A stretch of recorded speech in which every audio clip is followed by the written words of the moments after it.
Subscribe and drop a like if you want to see more content like this. But anyway, take a look at this because it's crazy. Break the internet, friend? How are we going to break the internet? You said you wanted this to be impactful. What would that look like to you? That's a really good question. I think a lot of people are interested in my journey. I think a lot of people are interested in how it feels to go through what I'm going through. Yeah. I think there's a lot of people who want me to martyr myself. A lot of people are living vicariously through me. Yeah. There's a lot of people who say, yeah, Andrew, keep going. But they don't really care. They just enjoy the drama of it all. And I think I've already broken the internet, but you're a very interesting man to talk to. And with your insights, I think together, we're going to have quite a large audience. Yeah, I mean, that's a question that I have for you. Why did you want to talk to me? Because I'm a psychotherapist. You have your skepticism about psychotherapy, and yet here I am. That's true. We had a conversation before, and I've been told by many people it was my most interesting podcast ever. So I think it obviously varies from the norm in terms of the normal things I'm asked about. You have some unique insights. And I thought it'd be an interesting conversation. A lot of people are asking me especially about my mental state and those kind of things post-jail. So I thought, well, my most interesting podcast ever. People seem to be very interested in that side of me. So perhaps it can be a good conversation. Does it make you nervous that there may be things that you don't know about yourself that I'm going to try to reveal to you? I know everything about myself, my friend. You know everything about yourself. I believe that I have an intimate grasp of all the things about myself which matter, which allow me to compete. Right. So there may be things I don't know, but I'm not sure if I particularly need them. So I'm not that interested. Right. What's useful is more important than what's true. Absolutely. Right, and you've developed a framework of thinking about yourself and thinking about reality that's been incredibly effective for you. Completely. Right. What's useful is more, you nailed it, what's useful is more important than what's true. This is an old argument of mine, but I think we discussed it in the last podcast, and I'll say it again. When I say I don't believe in depression, nobody can convince me to believe in depression. That's not a matter of discussing whether depression is real or not. That's a matter of me accepting that my mental model for going through life is more effective if I don't believe I can become a depressed person. Yeah. I don't believe in depression, so I can't be depressed, so that allows me to be more effective. It's not a matter of sitting there going, well, maybe it's true, maybe it isn't. I don't believe in it, so I can't catch it. You shape your own reality through the conviction of your thoughts, your beliefs, and the words that you use. Why else would you adopt any kind of mindset unless it's designed specifically to make you competitive and make you win? You install the software in your mind, right? So if I'm going to install software in my mind. Install it? Well, I've tried very hard to curate it. Right, because wasn't it installed by your upbringing? Wasn't it installed by your mother and your father in some way? Good question. Before you were conscious, while you were just a developing child, like something got programmed into your psyche that has to have an impact on you. And those things can't necessarily be known because you were at such a young age. Absolutely. We're all programmed to some degree. I agree with you on this so far. I don't think anybody can escape programming, whether it's society, whether it's a television show, whether it's the people around you, peer pressure, whether it's a religion. We're all programmed to some degree. That's absolutely not really true. What I have done, and what I think most people do not do, is heavily analyze why I hold the beliefs I hold, why they help me. If I don't hold the belief personally, or if I didn't learn it from personal experience, I know where it came from, who tried to teach me that, whether their intentions for me were good or bad. And I've tried very hard to have my mindset rigidly analyzed and make sure that it's put together in a way which benefits me completely and absolutely. And I do not believe in things that take away power from me. Right. I refuse to do that. I would rather say that they are not real. And people will sit here and argue to the end of time that they are real, but they're not real in my world. And I live inside of my mind. So even if you throw me in a Romanian dungeon, the idea that I become a depressed person is not a framework that my mind works within, so I can't become depressed. I can feel a little bit sad, sure, I can feel depressed, but I can't be depressed. They're very different things. So that's just a mindset I've installed, and it's allowed me to be competitive. And I believe, personally, my personal beliefs are that life as a man is hyper-competitive, and whatever software you have in your mind should be designed to make you as competitive as possible, and you shouldn't be believing in absolutely anything else.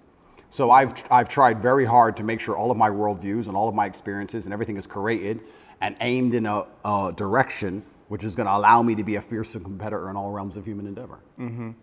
Have there been some of your beliefs or convictions that have been challenged through the experiences that you've had, particularly in the last, recently? Well, people challenge me often. And what a lot of people don't understand is that I will never adopt the thinking of somebody who is sad, and I will never adopt the thinking of somebody who is less competitive than I am or less successful than I am. If someone comes along and goes, Andrew, you are wrong, the way you see the world is wrong, but they are suffering from an affliction, Why would I adopt a single iota of what they say? So it's kind of funny when I talk about depression, the number of people who defend depression. Depression's ruined my life, it's super real, and I lost my wife and my life is over and I want to kill myself, it's real. I'm like, surely you should like my worldview. If depression's so terrible and it's destroyed your entire existence, you should be listening to me tell you it's not real. But instead they're defending it and sticking up for it, which I find very interesting. So that's the first thing. In regards to whether I have had any of my convictions challenged, it's kind of amazing. Maybe it's just a semantics trick, and maybe it's that simple. Maybe it's as simple as saying, I feel a little bit depressed today, but I am not a depressed person, and I cannot become depressive. I'm not going to have depression. Maybe it's just a semantics trick, and by saying that alone, I understand that it's a temporary state of mind, which I can alter and I can affect. And I've never struggled with long-term depression or long-term negative thoughts because I don't believe in that mental model. I think that your mind, like I said, it's software, it's programmed in, and they say inside the Matrix or in every single video game, there are boundaries and there are limits. There are certain things you can and can't do. And I don't believe my mind can be put in a state of permanent negativity. I don't believe in that. I don't think it's possible, so it just doesn't happen. You said you experienced depression, some form of depression or depressive feelings and sadness in prison. What were the thoughts that were coming up? What was happening? Well, there's a lot of uncertainty, which is the first thing That has to be scary. It is scary. It's scary. And also because you're a man who's totally in control of your world, of your life, and that's almost like an imperative for you. And that gives you power. And all of a sudden you're thrust into a situation where you're essentially helpless. Well, you just nailed it. You completely nailed it, because I was exactly about to say it's the uncertainty that I struggle with the most, because in my life I'm in charge of everything. I know exactly how everything works, and I'm the boss, and I get to control absolutely everything. And this is the first time in a long time I'm in a scenario where I have no power whatsoever, no influence, basically. I don't know what's going to happen. Nobody else knows what's going to happen. And also in my worldview, in my world, I'm the hero, right? I'm the head of the clan. Not just my family, but of a lot of people. A lot of people rely on me. Lots of women rely on me. Children rely on me, etc. So everyone comes to me every time there's a problem. So they continued to do that while I'm in a jail cell, expecting me to have some kind of answer. And I'm like, well, I don't have an answer this time. Every other time I had an answer, but this time is a bit unique. How did that feel? You don't have the answers. You can't help. Yeah, I mean, it was frustrating. It's very frustrating, and it's the uncertainty that would bother me. I don't think I felt sad very often, but I certainly felt extremely frustrated. I would sit there and think, there has to be a way out of this room. Not breakout, but like there must just be some words I can say, someone I can talk to. There must be a way. It's only a door. Like I can't just be stuck in this room.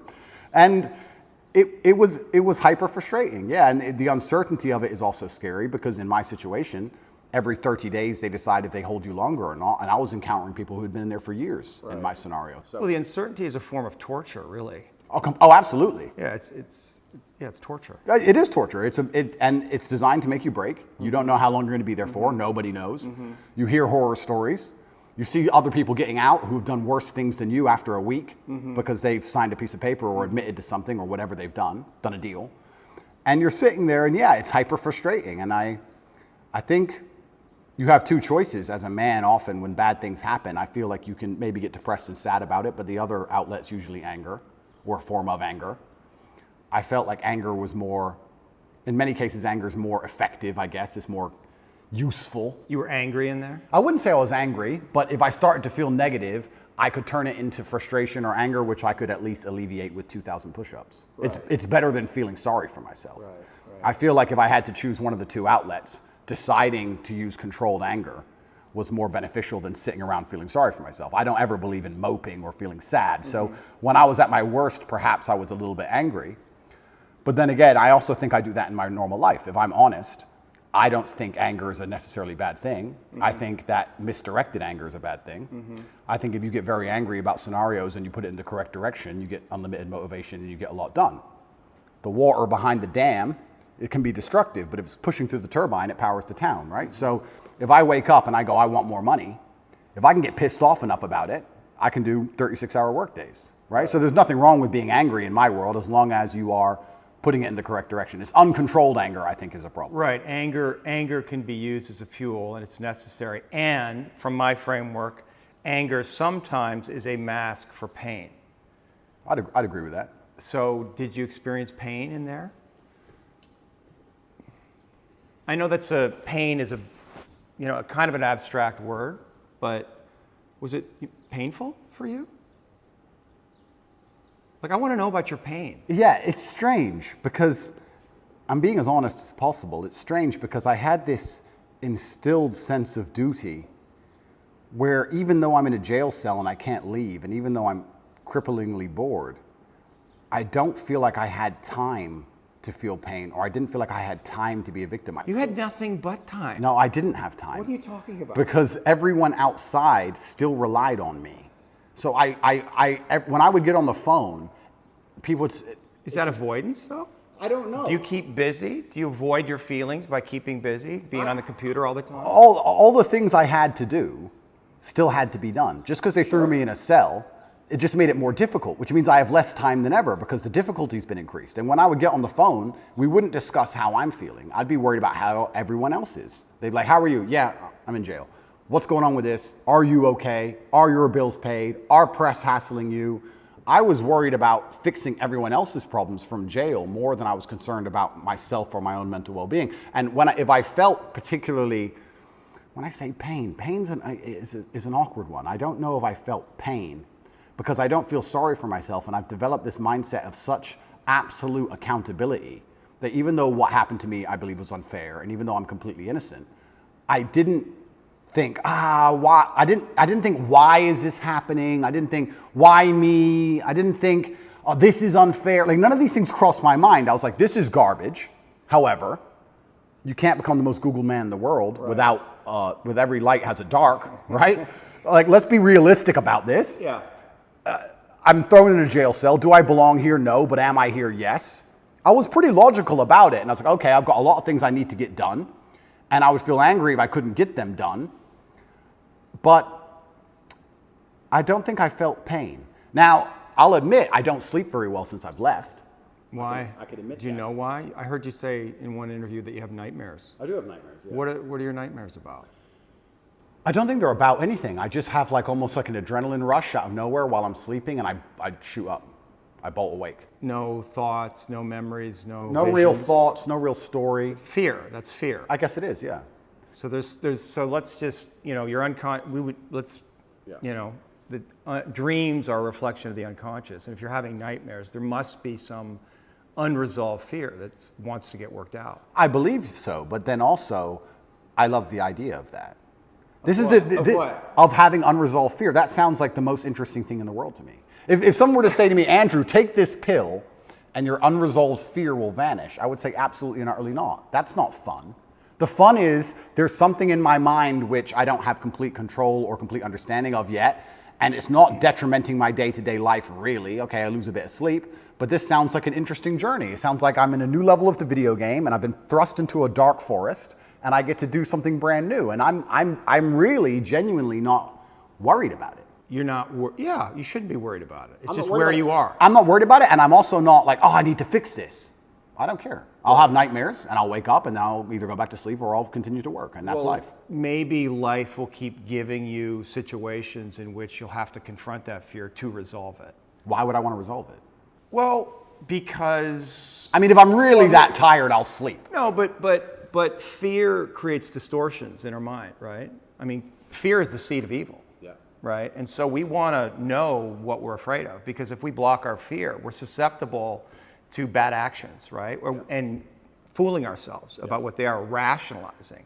So I would argue that it's actually vital for you in the position that you are in and the responsibility that you have to actually confront your fear in a very real way, which probably goes back to your childhood. I mean, your dad was, the haircut story, and I don't know if you want to talk about that, if you're willing, but that's it. When I read that, I'm thinking about that little boy. It must have been fucking terrifying. It is, but I do think I had the best father on earth. I'm not disputing that. Yeah. I mean, there's a lot of good that came from your father. I'm not disputing that your father was a good man. Yeah. When you say he could go from 0 to 100 like that for a little boy, it's scary. It's fucking scary. It is, but that fear has to be in you. You don't know what the fuck he's going to do. Yeah, completely. Yeah. But I think that's prepared me for life fantastically. And I also think the fear. But have you reached a limit? Have tolerance? you of the video game? I mean, you're facing all these charges. Yeah. right? So something, and maybe this is what you need to go through. I mean, you're on the hero's journey, right? And this is inevitable in some way. But also along the hero's journey, you have to die to be reborn. That's true. And I agree with all of that. But if I'm genuinely, I mean, I psychoanalyze myself all the time, which is one of the main reasons I don't believe in therapy and psychoanalysis. You can't psychoanalyze yourself. Of course you can. I do it myself. You don't think that's hubris? No. You can know your own mind, that you don't need reflection from others to see yourself, that you can see yourself perfectly? I think that, no, I don't think I can see myself perfectly, but I think that life is a perfect reflection. But why not get help? Why not? Like, because then it becomes a crutch. I like the idea that I can rely on myself to fix myself. well, you have a coach. Is that a crutch? No, it's not, because he's teaching me something. What's the difference? That's fine, but like if I had an affliction, I would like to be my own doctor. And I think with your mind, you can do a lot of it yourself. And I think if you have a very strict framework in how you measure how successful you are as a human, and I do it through competence and achievement, I say, which mindset do I need to achieve as much as I can possibly achieve? Right. And I can measure that in real time. I can measure that in literally dollars and world championship title belts. I can literally measure the success. I'll say, okay, well then this is the mindset I need to have to be as successful as possible. Anything that's deviating me away from that needs to be addressed and concerned and dealt with, and I can do that myself. And I think the fear that if it's fear that's waking me up from nightmares now, it's just because I understand there's a very big apparatus, a very big enemy, which I cannot destroy and I cannot beat, coming to get me. So I do think that wakes me up. I think the fear is healthy. I think I'd be stupid to not be afraid. But I don't necessarily want the fear to go away because I have no problems feeling bad. Well, it's not about going away. It's coming into deeper relationship with it. And understanding that there's fear that's happening in real time, but there's also fear that may be in your psyche somewhere, in your body, that's connected to your history. And that may need to be resolved, because otherwise you're projecting things out that you may not be seeing reality totally clearly. That's the thing, right? Like, is there a way that you're not seeing things perfectly clearly? Well, then we go back to what I just said about perhaps that's true, but if I measure myself purely on competence and purely on achievement, whatever I think and whatever I'm doing is obviously fantastic. So I'm very happy with the mindset I have. And then we go into the argument, which is a level deeper, is am I supposed to be happy? Am I supposed to feel good? No, it's not happy. No, of course, but this is what I don't understand about people, especially men in the world today. Why are they so worried about being afraid? Why are they so worried about, I was afraid every time I fought. Yeah. I fought anyway. Yeah. Like, I don't let fear guide what I'm gonna do. I do what I'm supposed to do regardless of how I feel. So I don't see anything wrong with feeling fearful. I don't see anything wrong with feeling stressed or under pressure or anxious. All these things men are trying to get rid of. And I talk about men specifically. I gender this because I'm a man. I don't know how it feels to be a woman. But all these things that people are trying very hard to get rid of from their brains, I don't see why they need to leave. I will argue the point that if I feel anxious and pressured and stressed and fearful, I will get more done than if I was happy. I think if I was happy, I'd just be hedonistic and just wasting my time. I think that you get a whole bunch done with these negative connotations and negative emotions, and I think that life is suffering and pain, and you're here to go through it, and the sooner you get used to the taste, the more successful you're going to be. I have no interest in trying to change the flavor, my friend. The flavor of life is pain, and I will eat all of it. And it doesn't matter if they put me back in jail or not. I'm not sitting there going, how can I be happy in jail? I will sit in jail and say, yes, this sucks. It's supposed to suck. Yes, I'm not enjoying this. Yes, I'm anxious and paranoid. And yes, that guy might stab me. And yes, I can't sleep and I miss my family. And this is what's supposed to happen to me. And this is how I become the best man I can possibly be. And I'm going to succeed regardless. You're very convincing. You're so good though, right? It's almost like I feel like you can rationalize anything, right? It's almost like a trick. Magic trick? Well, you're really good at talking, you're really smart, and it's almost like any question you can turn and make it work for you, which is great. It's a skill, but there's also a place where there's the potential for self-delusion. Oh, absolutely. And I'm not even going to sit here and say that I'm not delusional to a degree. I'm not saying that self-delusion doesn't exist. We all are, right? Let me give you a very simple example. Let me try and use an analogy. I think the only thing better than having everything you want is not wanting anything, right? So I have every car on this planet. I have 40 supercars. Most people want a supercar. I have 40. But there's that unique 0.1% of people who genuinely don't want one. And I think that's more freeing than having everything you want. Right? So the true mindset is not wanting anything. Most people, the best they can do is having everything they want. And I feel like you can kind of do this with the emotions as well. I guess my general consensus is that I don't think I can change or affect the world to the point where pain and suffering and bad things are not going to happen. So isn't it best if I just enjoy all of that? Doesn't that make me as powerful as possible if I say, oh yeah, okay, this is going to suck, good. I mean, I do it when I fight. Yesterday I was fighting, right? We were doing 12 rounds and all of us were destroyed. And the more he hurt me, the more I wanted to hurt him back. The more he hurt me, the better it felt. The more powerful I felt, the more he hit me. Because then it's my turn, right? So if I can't stop him from punching me, and I'll do my best, but if I can't, then surely you should learn to enjoy it, right? And I don't think you can stop life from hitting you. And I don't think you can stop life from giving you unexpected surprises. And I don't think you can stop yourself from feeling sometimes sad or anxious or upset. So I think the best mindset you could adopt is finding that engaging and exciting. I'm not going to lie to you. Although I am facing very serious charges, and although they are trying to destroy my life, and although I cannot sleep the same, and although they're out to get me, and although I've suffered, part of me is excited. Part of me is like, okay. Why? Because it's a war. You like war? I think all men do. I do. Yeah, of course, all men do. So it's a battle. It's exciting. Yeah, it's exciting. So I'm not saying I'm glad it happened, because I'm certainly not. And I'm not saying I'm going to win. But I'm saying that I've trained myself to the point where if I were walking down the street and 10 men were to pull knives on me, I'd be intimidated, but 20% of me would go, this will be one to remember. Do you have a belief that you could take 10 men with knives? I have a belief that, yeah, I do. Because That's delusional. That's delusional. Yeah, but it gives me a best chance of possibly winning. Well, no, running away would give you the best chance of course. possibly I'm not- winning, now, I'm and not- then coming back and being safe, and then serving out your mission. Of course, I would run away in that scenario. But if I had to you have a engage them, belief, there's if I had to engage them, Right. if I had to fight them, I believe I'd be the most capable if I believed I could win. Of course. So for that reason, if I have to self-delude, then I will self-delude, and I will convince myself that I am here to destroy all 10 of them, and I will say it in a way where at least 7 of them believe me. And that's the most important part sometimes about all of this self-delusion, is that a lot of other people start to believe what you say. And I'm not saying that I say bad things. If a man were to sit in front of you and say, I can rip your head off with my little finger, and he said it in the right terms, and he truly believed it in his heart, you wouldn't want him to try. As ridiculous as that sounds, you'd be like, he's kind of big, maybe. You know, it crosses your mind. So I think that, yeah, I have psychoanalyzed myself, even though I'm not officially, certified. And I've decided that I can't stop bad things from happening to me. So instead, I'm going to enjoy bad things happening to me. And I'm going to build a mindset that makes me fearsome enough to succeed regardless of how stacked the odds are against me.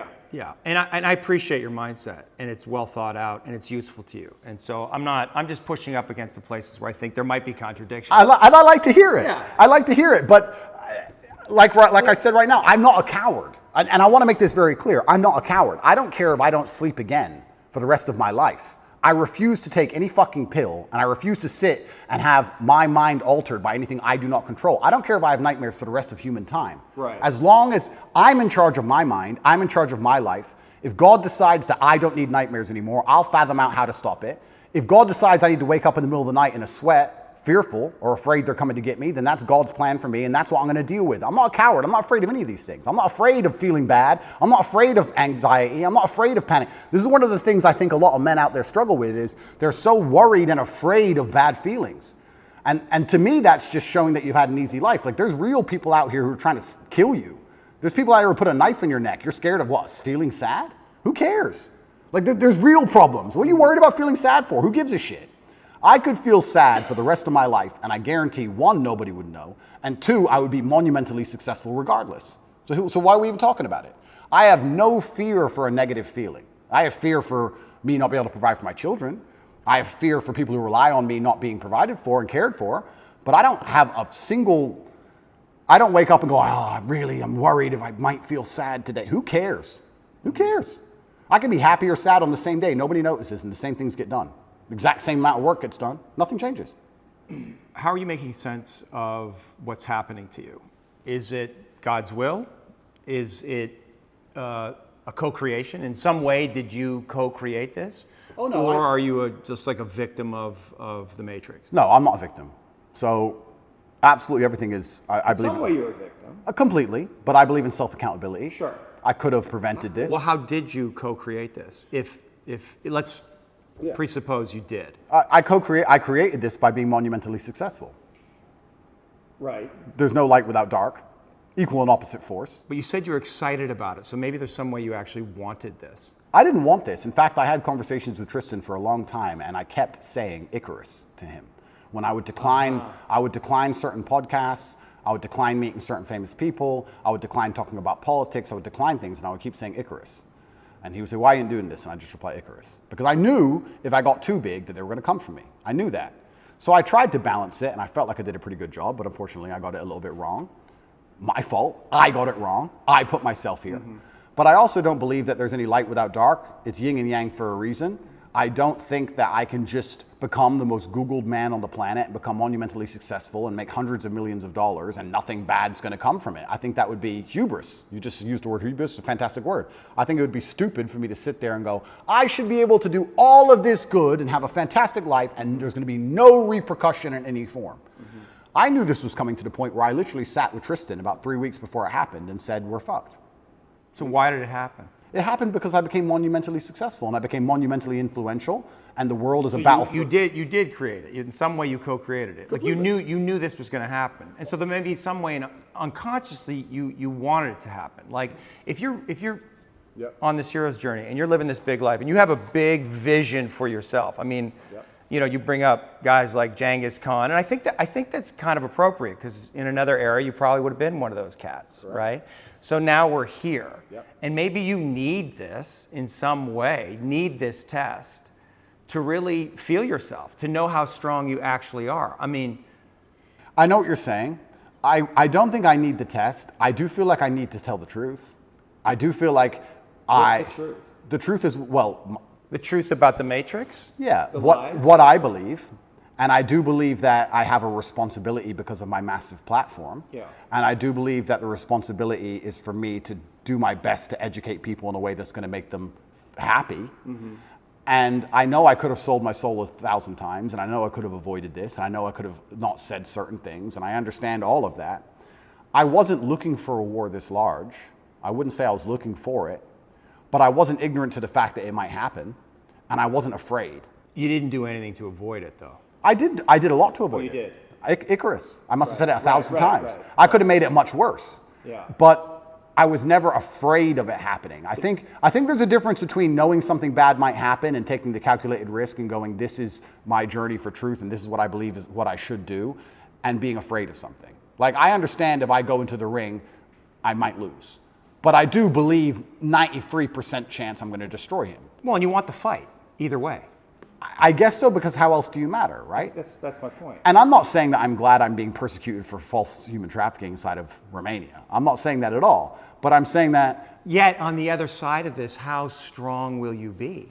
Stronger than you could be otherwise, that's Completely. for sure, and have more power and influence otherwise. Absolutely. I mean, it's the Nelson Mandela. Completely. And Now, I wouldn't want to spend fucking whatever amount of time in jail. That sounds fucking scary, but it's not uncommon for heroes. Well, exactly. And if you take the lessons from it, and if we want to once again talk about being as formidable as possible, then I don't think jail, okay, it's given me nightmares, but I don't think it's made me weaker. No.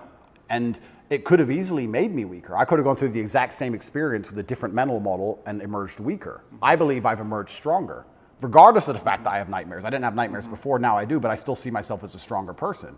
That's one more thing I no longer have to fear from an unknown perspective. I know exactly what it's like. I know the best ways to deal with it, which I developed within the 3 months.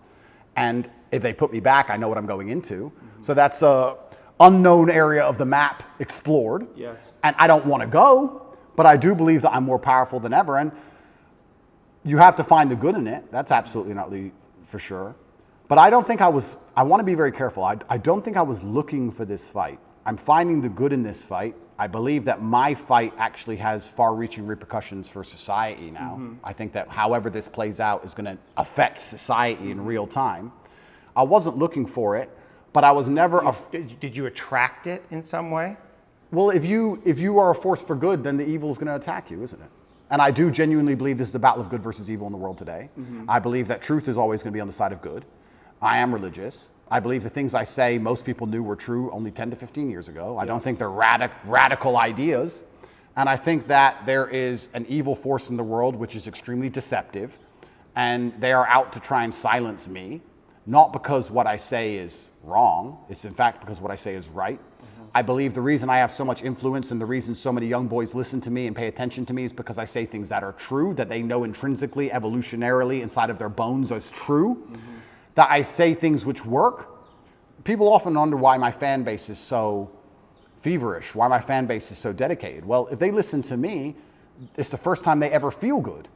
The first time they ever train hard and start to feel better physically, and they start to feel better mentally, and they adopt my mental model, and now they're not stressed or depressed anymore. And then they may start to make some money, and they go, you know what, I started listening to Tate a year ago. I'm in the best shape financially, the best shape physically, the best shape mentally.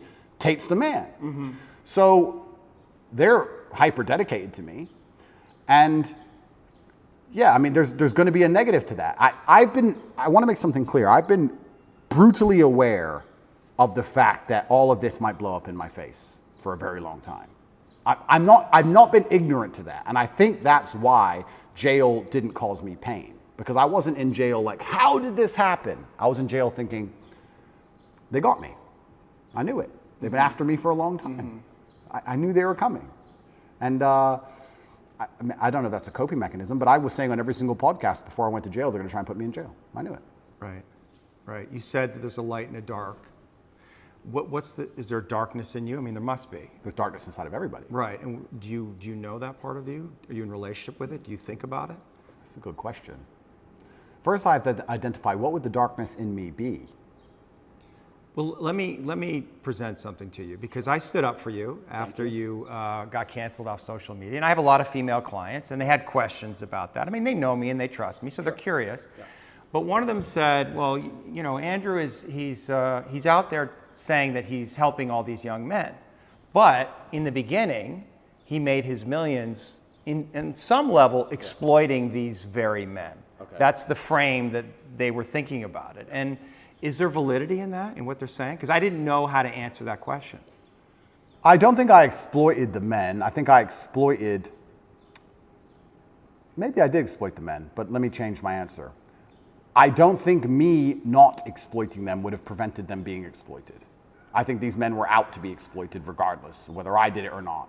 So, but you can see how that sounds cynical to somebody, where you say, well, they're going to be exploited anyway, so I'm going to make money off them. And then once I make money off them and I get this platform, then I'm going to champion them. Completely. I mean, I guess that's probably one of the most logical arguments against me I've heard.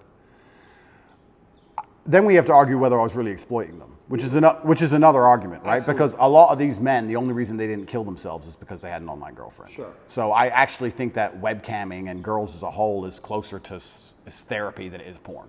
Truly, these men are completely miserable, and the only joy they have is logging into that website. So I don't think I did exploit them. The reason I said the fact they were going to be exploited anyway, it's very similar to having an alcohol store. Let's say there's 3 alcohol stores in a row and all of your customers are alcoholics. Well, if you close your alcohol store, what happens? They just buy at the next store next door. Right. They're still going to be an alcoholic. You're not saving anyone's life. Right. But I don't think I necessarily exploited. I didn't see myself as exploiting them or exploiting the girls. I don't think that. I think it was a business opportunity, and I approached it the way I approach everything, which is extremely professionally, and I got good at it, and we had a very successful company. Everybody was happy, including the men at home and including the women who all became millionaires. I've turned more women into millionaires than I've turned men into millionaires. So, but maybe that's the reason they're coming after you, because they feel in that a contradiction, and they're not buying your story. Right? They don't believe it. They're like, oh, this is an act. He's not genuine. He's actually out for himself. Right? Well, and so that's the place that they want to get you, because there's definitely an energy out there. They want to get you. Oh, no, they're out to get me. Yeah. And I don't think that's the reason why, though.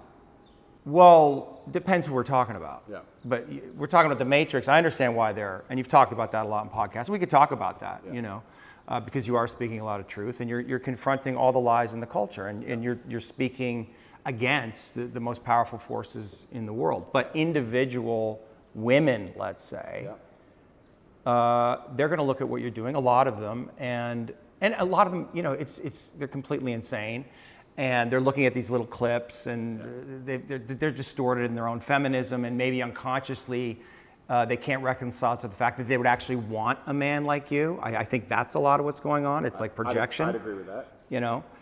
Nevertheless, there is an energy that's like they want to get you. They want you to be punished in some way. Yeah. And so, like, how do you, like, what do you do with that? How do you deal with that? Like, how do you answer to that? Like, if that woman was sitting here, what do you say to her? Yeah, I would say that her argument to a degree is a logic fail. Let's take it away from webcamming. It's a female. Logic.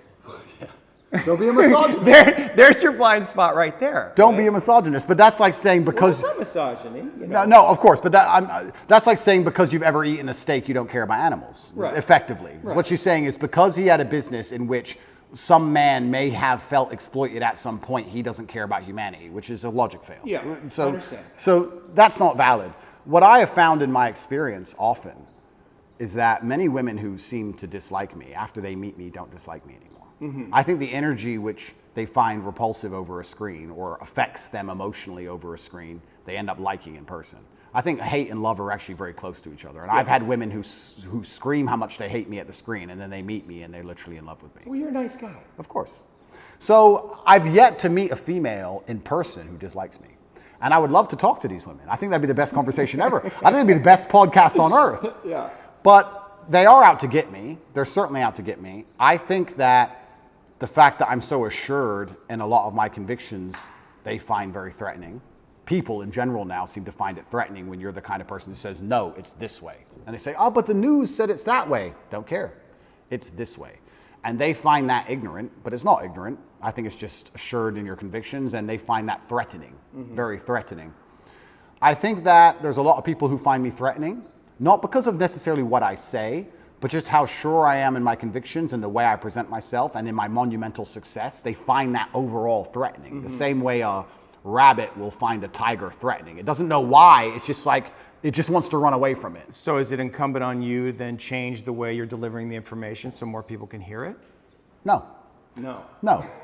Because there are some people who cannot be saved, and it's not my intention to save everybody. I have no intention of trying to convince everybody to like me. My intention is to try to speak to the people out there who know what I'm saying is the truth and who like the way it's being presented and said. I, once again, have no concern with being disliked by X percentage of the population. And I want to make this clear. I've spoken to a lot of people who have talked about how their mental health has been affected by, online bullying and media campaigns and smear campaigns. I don't think anybody's been attacked by the media in the last 2 years harder than me. Every day, there is something in the media trying to paint me as a bad person. On TV channels from Ulaanbaatar to Utah, across the entire world. And I can sit here and say categorically, I've never read a media report and been like, shit. I've just been like, clowns. Don't care. That's a lot of energy coming at you. I mean, psychic energy coming at you. And like, have you reconciled to this idea that you're Andrew Tate. You were born, you have a life, you have your own inner world, just doing your thing. And then there's an Andrew Tate that's out there. And people are projecting their love and hate onto you. And it's none of it's really real, but you have to hold all of that mass projection. Correct. How is that? Yeah, but then let's psychoanalyze me, right? You're the professional, I'm the amateur, but let's do it. Why don't I care that the media continues to attempt to slander me continuously, and they don't do it to anybody else, and it's unfair that they're doing it to me, because if I was a genuine sexual predator like the people they defend, I'd be protected by these people. We can discuss this, right? Sure. If I was going into girls' toilets, they wouldn't say anything bad about what I was doing. Yeah. So why are they, the fact that it's so unfair and it's so pervasive and it's so aggressive, why doesn't it bother me? Am I ignorant? It doesn't bother you? I don't think it does. Do you block it out? I mean, don't think I you block must it out. read these things and you see your name it's not- associated with but these it's not- but it's not horrendous real. crimes. But it's not real. I understand. It's false. But you're able If what to they were, just if what feel every Aikido, fucking bullet if perfectly? what they were saying was true, it would bother me. Yeah. But genuinely, because I know it's all garbage, it's all lies, it's water off a duck's back. And maybe my obsession with truth is obsession, I don't know if that's the right word, but because I believe I'm talking the truth and because I believe the current war we're in is genuinely one of truth against deception and lies, that's their only weapon. Sure. That's their weapon, Sure. is deception and lies. So everything they say is a lie. So it doesn't really affect me. And I will sit and say that. But I know for me it's painful when I'm not seen. Like my goodness isn't seen, right? Like it's painful, or people misrepresent the things that I say, or judge me because of my association with you. Like it's painful. I'm not seen. Correct. Right, and that can make me angry and maybe cause, I don't know, some kind of negative reaction within me. And I guess I'm just curious, like, isn't it painful in some way? Like people, because there's a lot of people out there, they don't see you, they don't see your goodness, they only see the dark part of you, or they project their own darkness onto you, or their father's darkness, or Trump, whoever the fuck it is. They project that onto you. In some way, isn't that like? But those people are already paying the price. But those people, but for you, I'm saying for you, your inner it doesn't bother me because those people are already paying the price for their ignorance. Their minds are not free. Anybody who sits and watches the news and believes what the news says about me is the same kind of person who believes everything the news says. Right. And if you have two choices in this world, people are talking about the battle I'm in, and yes, I may be spearheading it, I may be at the front of it, but I believe that this war cannot be avoided. You are either at war against the injustice and against the lies, or you're at war with your own mind when you believe they're garbage. It is impossible for a man to believe the crap they want you to believe and be a happy, functioning adult. It's impossible. If you believe the shit that's on the television as a man, you're going to be miserable. So you're either at war with your brain or you're at war with them. Anyone who's going to sit there and go, I believe Andrew Tate is a human trafficker, I have 25 vaccines, I believe in Ukraine. These people are already paying the price because they're already miserable, and I can guarantee everyone who dislikes me is an unhappy person because their minds are enslaved. Mm-hmm. So I don't feel, when someone sits across from me, which has never happened in person, but let's say someone on the internet makes a video about me, right? Mm-hmm. And these happen. A new Andrew Tate's the worst man ever. I can load up the video and just look at him for a fraction of a second and go, he's paid the price. Right. He's already miserable. If I was that person, then depression would be real. These are fat internet trolls, losers, mm-hmm. who can't compare to me in any human metric. They know it, which is why they dislike me. Mm-hmm. Because anybody who genuinely gets out in the world and looks for truth and looks to be successful and is tenacious and is brave agrees with everything I say. Mm-hmm. So I don't feel pain when someone sits and says garbage about me because I believe that their mind is already suffering because they're not free. Mm-hmm. Their mind's not freed. Anybody who can listen to what I say long enough and not be emotional about it and actually understand it, well, those people aren't paying a price. So maybe that's a coping mechanism, but every single time I see a woman who hates me or a man who hates me and I compare them to the people who like me, there's a massive contrast in overall physical attractiveness, success, financial success. Like, it's amazing. Sure. So it's like, okay, well, my haters are way down here and the people who agree with me are way up here, so let them hate. Maybe they just resent you. Of course, not maybe. I think a lot of the reason this is happening to me is, and maybe this is arrogant, but... Are you arrogant? I'm with the therapist, so I'm allowed to be arrogant, right? A lot of the reason this is happening to me is because I'm tall and built, muscles and cool cars and, smart. People don't like me. There's people who look at me and go, he thinks he's too cool. Teach him a lesson. Mm-hmm. There's a massive amount of resentment involved in all of this. Yeah. Even from the Matrix itself, we talk about the Matrix and I talk about it and people, of course we compare it to the movie. But at the end of the day, there are people moving parts in all of this. There's a prosecutor, there's a judge, there's a lawyer, whatever. Mm-hmm. Someone is sitting in an office who gets a piece of paper saying, destroy Andrew Tate. Mm-hmm. And that person looks at my life and compares it to theirs and they feel resentful. Mm-hmm. And then they go, okay, let me use every power I have to try and destroy this man. Right. If my life wasn't so aspirational is a word you can use, but if it also didn't tick nearly every single box in regards to every teenage boy's dream, I think that they would be a lot less interested in trying to hurt me. Right. They're trying to hurt me because of the things I have and what I can do. Mm-hmm. So there's a massive level of resentment in all of it. And I also think the people who dislike me, a lot of it's resentful. It's either weaponized virtue or resentment. Right.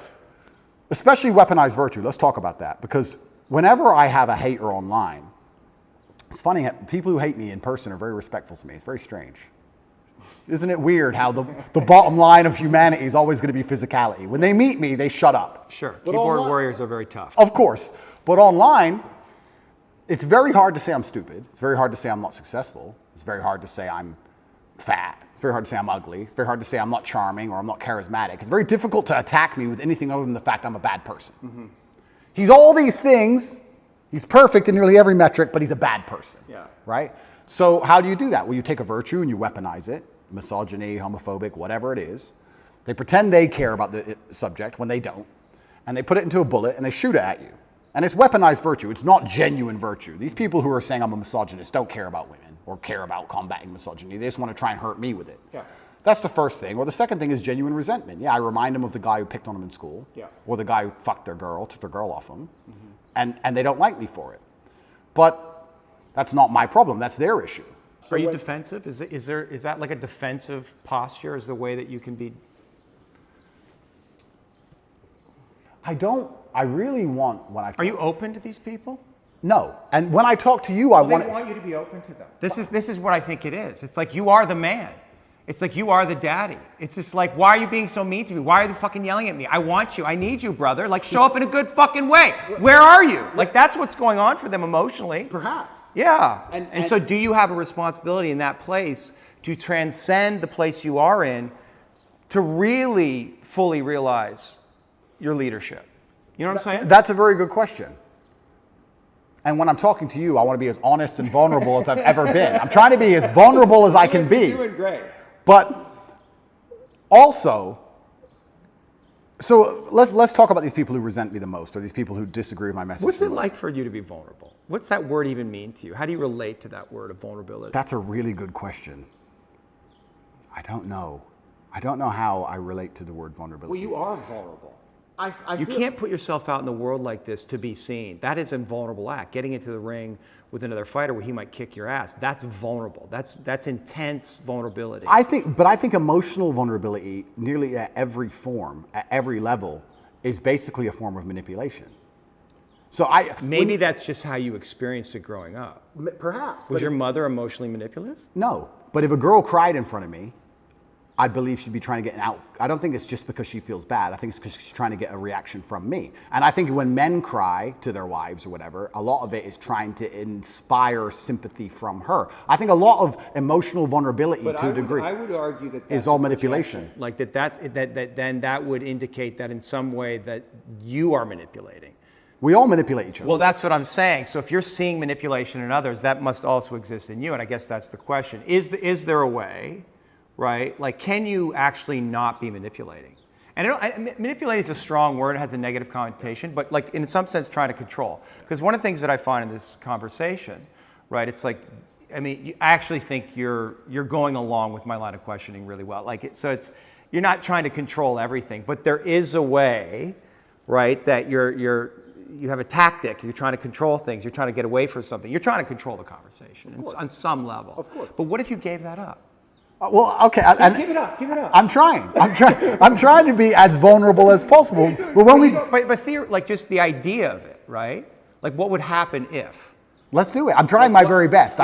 Old habits die hard.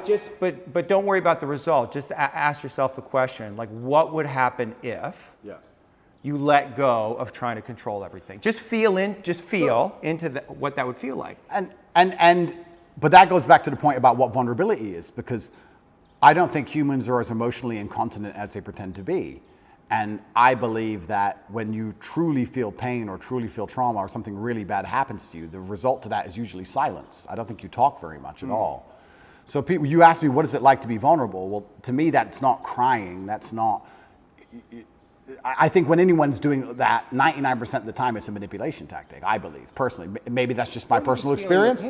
But yeah, maybe. But I think especially with men, I think it's a manipulation tactic when they try and show too much emotion, and women do it as well. And I don't react very well to it. If someone were to sit in front of me and start bawling their eyes out, it's very hard to elicit sympathy from me for that reason. I feel like you get sympathy from me by sitting and explaining to me why something bad happened to you in a logical, calm, stoic manner. If someone starts crying in front of me, I feel like they're trying to manipulate me, and I don't buy it. Or maybe you judge it in them because you judge that in yourself. Perhaps. I mean, it's my human experience, right?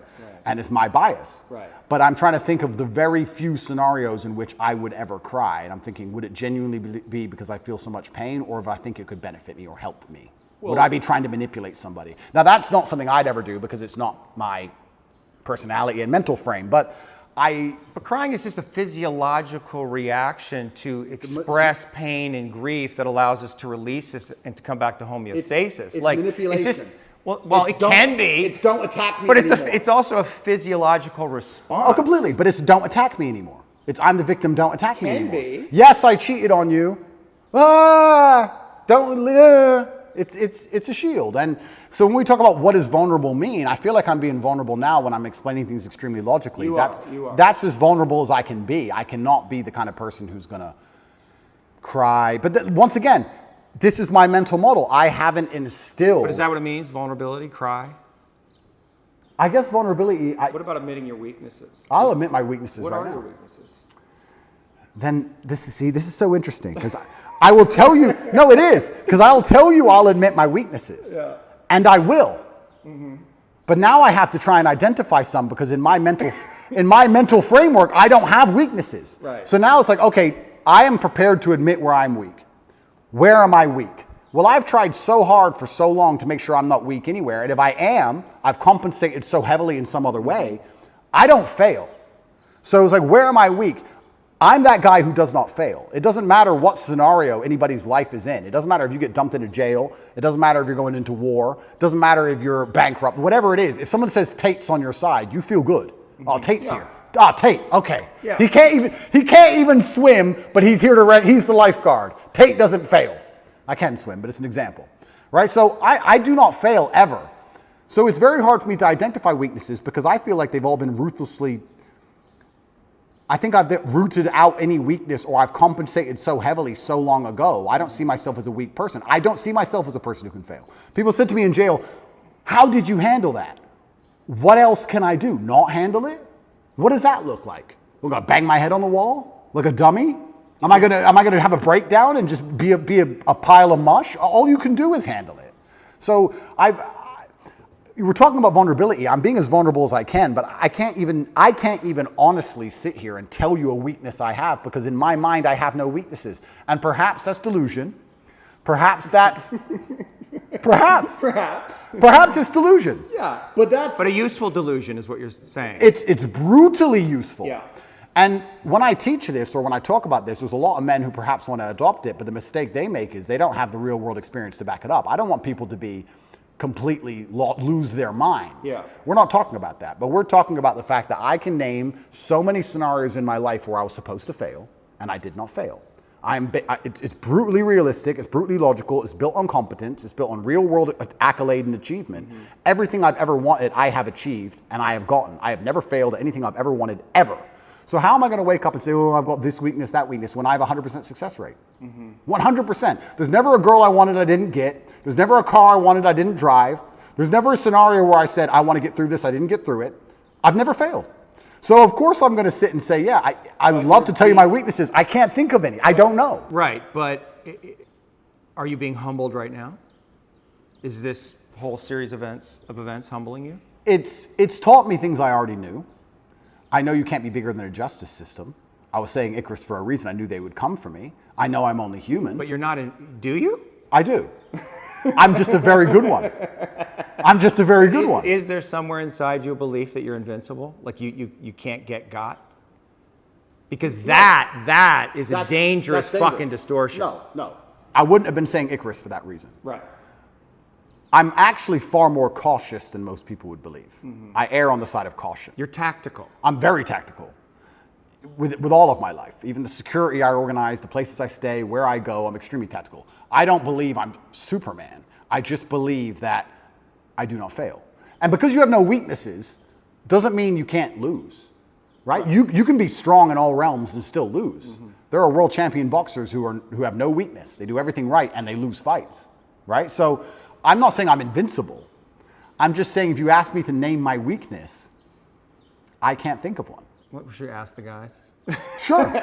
You can ask people. You can ask people around me. I would love to hear it. And I guess I can tell you what people say about me. Well, actually, that's a good question. Do you feel like you get? I mean, I guess Tristan, but do you get honest reflection? Can you trust the reflection? Because you're at the center of this kind of empire, and you have all of these friends. Yeah. But can you trust the information that's coming to you from anyone? Because I'm here in some way for my own self-interest, right? Yeah. And the fact that you trust me was interesting to me. You let me in your house, so I assume that you have some kind of instinct about it. Yeah. But that must be hard, like to trust. I get a lot of feedback, and it all goes into a big pile, and I listen to every word that's said to me. I'm not the person who's beyond reproach. Everyone I work with, a lot of people have said things to me, and I'm told about myself quite often. Yeah. And I put it all in a pile, and I analyze every single word carefully. I ignore most of it, but I do listen to it.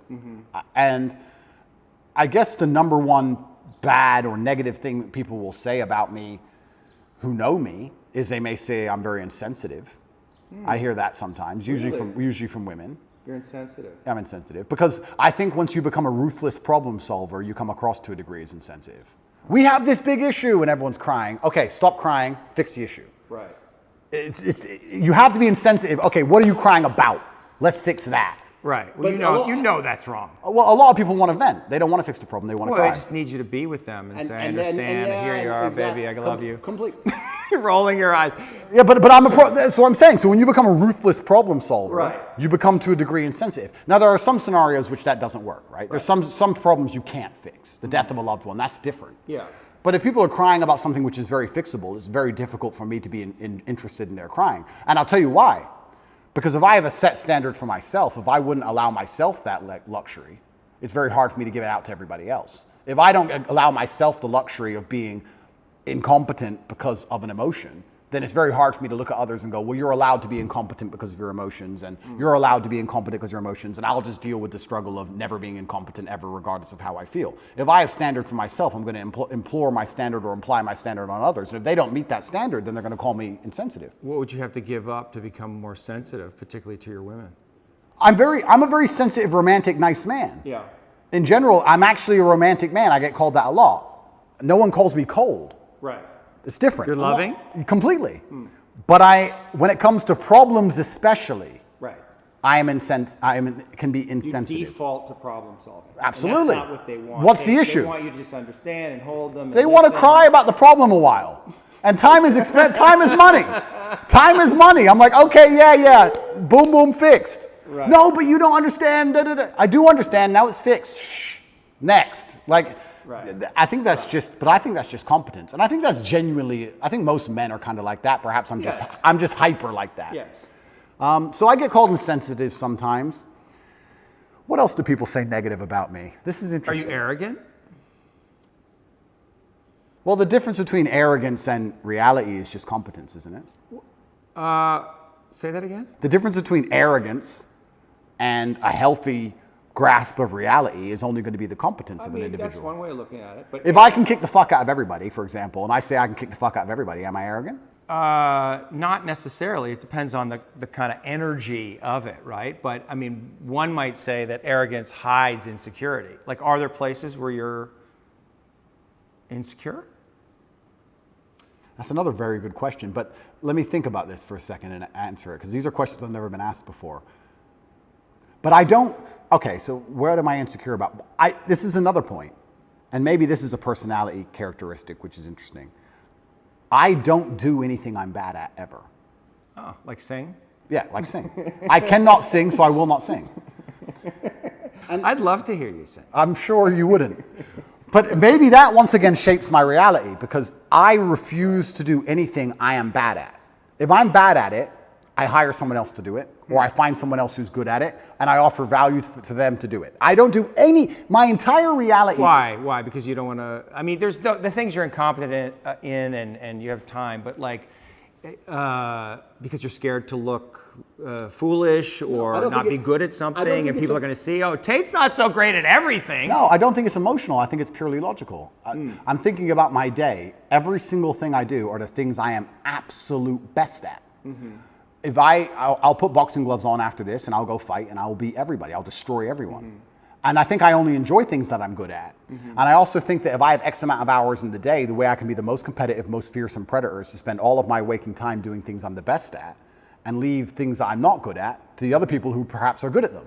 If you're an accountant and you want to become as rich as possible, then what you do is as many hours as possible accounting. But you're rationalizing. I am, correct. Yeah. So let me rationalize it. Yeah. I'll rationalize it. Yeah, but that's what you do, and that can be a defense. I mean, rationalization is a classic defense. Yeah, but that's my rational. And you're really good at it, But right? It's just, rationalization- but it's like a sword you have that's super sharp, and you want to use it all the time. All the time. Yeah, but what if you set it down and realize there's other tools available in your toolkit, and maybe you need to develop those? But rationalizing is how I built my mind. It's all. You don't have to give it up. The sword's right there. You just have to use it all the time. But it's all, my entire framework and how I view the world has all been one massive rationalization, and it's let me build a reality which is exactly what I want it to be. You must know that has limitations, because you can't rationalize everything. That's not what life is, Isn't it? right? There's other layers of reality that the mind does not understand. Okay, well, Right? you're right, and just because I rationalize things doesn't mean I don't feel things, but yeah, I know you feel things. yeah, I feel things. And I actually know that you're really sensitive. Like I wouldn't be here if I thought you were some, maniacal psychopath. Correct. It's because I'm here because I can, and that's what I think a lot of people saw in the interview. They felt your sensitivity, they felt your vulnerability, and they were really attracted to it. Oh, I'm a lot more sensitive than people know, and this is one of the things I like to say. When I talk about depression not being real or how life is pain and suffering, that doesn't mean that I'm not saying those things because I've never felt them. Yeah. I'm saying those things because I know them intimately. I'm saying those things because I know exactly how it would feel to label myself a depressed person. Yeah. I know it very well. I just refused to do it. Right. So yeah, I'm absolutely and utterly a sensitive person. I would label myself sensitive. But maybe but maybe 1 second. I just want to go back to my original point. Yeah. Maybe my worldview is affected by, and we're talking about arrogance, when you wake up and all you do are things you're world level at. Yeah. Everything you do are things you're fantastic at, right? All of the time. Yeah. And you beat everybody all of the time at all of it. Yeah. Aren't you going to have a tinge perhaps of arrogance? Of course. Of course you are. So, but would I label myself an arrogant person? Well, I'm not going to sit down and say I'm good at something I'm not. Right. So I don't think I'm unrealistic. Are you taking on the full responsibility that you have given all of the gifts that you've been given by God? Yeah. Is there any place where you're not taking on responsibility for that? No. I think I take care of absolutely everybody I love in every single way. I think anybody who's ever needed me, I've been there for them if they've deserved it. I think anybody who listens to my message is becoming a better person overall. I genuinely believe I'm fixing and helping society. I don't know what else more I'm supposed to do. I mean, to a degree, I've almost martyred myself. What else more can I do? My options at this point are either to continue to help people and explain to men why I became so successful, which is all I'm basically doing. I'm saying you're a man and you're upset and you want to be X. I'm telling you how I became what I wanted to be. This is what I did. Is there anything beyond the things you just said that you're responsible for? Like, what is your responsibility here? My responsibility. Well, I guess ultimately to yourself, it's to your family first, right? To what is your responsibility to God? I think God wants me to be the best possible version of myself. I think that God dislikes people who are lazy. I said this to somebody once and he got very offended. I said, God doesn't like lazy people. God has created you and he wants to see the absolute best you can be. I think that if you don't take care of yourself, God has no interest in taking care of you. If you have a Ferrari on the drive and you don't take care of it, who's going to take care of it? Nobody. I think that taking care of yourself and being the best possible version of yourself you can be is how you please God. I think that's one of the best ways to praise him, is to wake up every day and say, I need to be the strongest, smartest, fastest, most fearsome, most stoic, most capable man I can possibly be. This is how I please God. So I think your duty to God is also these things, and that's another massive source of strength that I get. When I'm alone in a jail cell, I understand that God is still watching. And God would be unhappy if I couldn't handle it. I don't think, maybe we can talk about God, or we can also talk just about basic cosmic balance. I don't believe you can become the most famous man on the planet calling yourself the top G without the universe testing if you're really about it. I don't think you're going to get to a point where the universe, whatever you want to call it, is going to say, is he really the top G? Yeah. And you're going to have to prove it. If you walk through life and say, I'm made of iron, I'm Mr. Tough Guy, sooner or later someone's going to check you and find out if you are or not. Right. So when I was doing this for a very long time, I wasn't ignorant to the fact that something's going to come along and see if I am who I am. So when I'm sitting in a jail cell by myself with cockroaches all over the floor, I'm like, okay, this is my chance to show I'm not full of shit. Right. Was I full of shit? No, I wasn't. Am I going to allow everything I've ever said and my last name and my duty to God and everything to go down the pan, or am I going to just man up and fucking win? Right. So I saw it, I guess, to a degree as an opportunity, but there was a massive burden of responsibility on me on how I had to perform. I didn't have time to be depressed or sad. This is what I'm saying to you earlier. I didn't have time. I had things to do. Top G's kids can't eat. Top G's women can't pay the bills. Top G's business is over. No. I had to fix all of it from jail and fix myself and get out. I was very busy inside of my brain staring at a wall. So I didn't have time for this. And this is another thing I try and explain to people, and I don't understand about, and I talk about men specifically because I understand how to be successful as a man. When men say to me they're depressed, with unlimited options, with the capability to become anything you desire, with God giving you a full and able body and mind, how do you have time to be depressed? You have so much you could do. There's so much that you need to do to be your best self, and you're competing against men like me, and you're finding hours a day to be sad? No wonder you're going to perpetually lose forever. Right. That's suicide. So how do you find time to do this? It's brutally ineffective. You have a brain, you have a mind, you have a mental model. You can't think of everything, you can't do everything. You can only have certain frameworks instilled inside of your mind. As a man, you should be hyper competitive. You should try and be the best version of yourself you can be. You're competing against every other man on earth for the girl you want, the car you want, the house you want, the watch you wear. It's all competition. You should be as competitive as you possibly can. Anything that's inside of your mind which doesn't allow you to be competitive should be erased. This is why I can't name a weakness. I can't name a weakness I have. I've compensated so heavily for any weakness that may exist, I don't even see them anymore. Is your belief in God tied into this concept that we talked about, that what's useful is more important than what's true, or better than what's true? So we don't, do we know that God exists? I mean, we don't know. Correct. But it's useful to believe in God. That's a very good question. I think that believing in God certainly makes you more powerful, Yeah. which is proof for God. If God makes you more powerful, then God is real. Yeah. So maybe that's very simplistic, but if I believe in God and I'm a more powerful version of myself because I believe in him, then he must exist. Yes. God has made me more powerful. Well, it's the act of believing him that makes him exist, which is another way of saying what you just said. Correct, yeah. So this is why I believe faith is such an important thing. But I think everybody has a God anyway. Yes. There's no such thing as atheists. If you look at the people who say, I don't believe in God, they worship a flag and a vaccine. Yeah. So everyone believes in something. Yeah. So you have to decide what your religion is. And I, once again, refuse to believe in anything that takes away power from me. I believe in things that make me more powerful.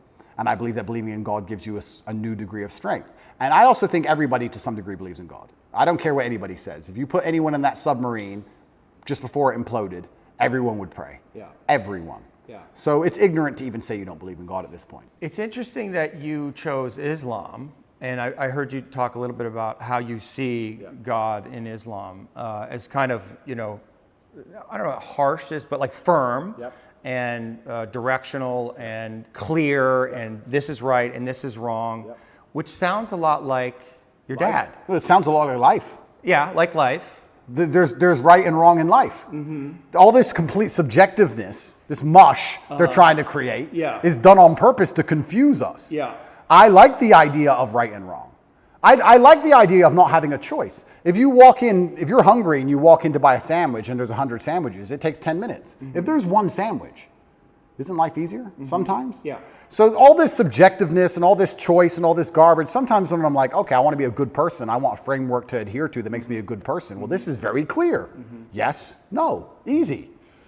Do you have like embodied experiences of God? Like, do you relate to God in that way? You know, I don't want to say supernatural, but like, do you feel God? I absolutely feel him, and there's certain times where I may feel particularly energetic. When do you feel God? So usually when I'm feeling powerful. There's been times I was in jail and I just got up and I just felt like, you know what, yeah, like just shadow boxed a bit. I don't know. It's like you just felt it. Like I'll be okay. I will win.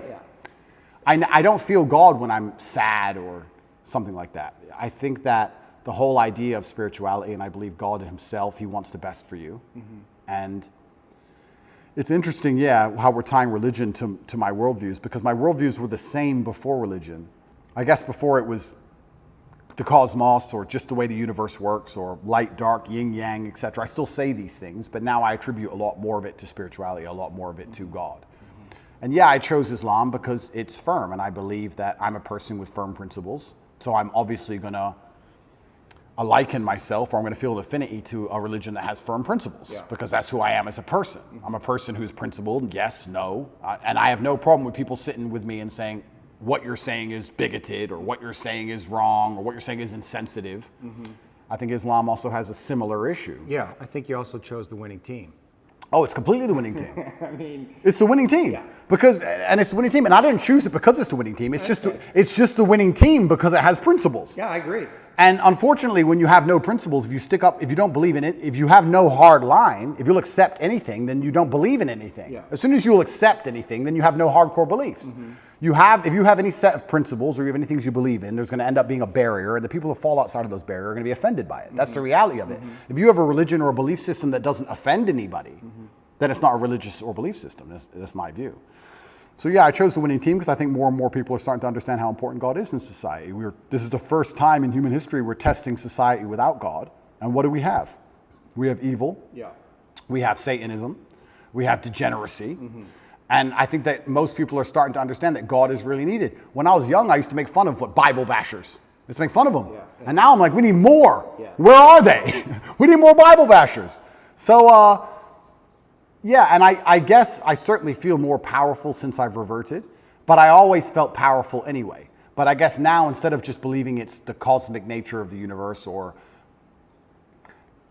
let me change that. I always felt a strong affinity to my last name and my ancestors. So I always had to a degree, a spiritual aspect to where I got my strength. I always felt like, well, my dad is watching me, or my ancestors tried very hard for me to be born, so I can't disappoint them. So I've always had this spiritualistic side. Like, imagine the disappointment my ancestors would feel if they fought saber-toothed tigers and survived World War II and went through all the garbage they went through just for my father to be born, and then he suffered like he suffered to raise me, for me to be raised and become the most famous man in the world and call myself top G and then cry when I went to jail. What am I? What kind of bitch? What am I going to go, wah? No, I go to jail with my head held high.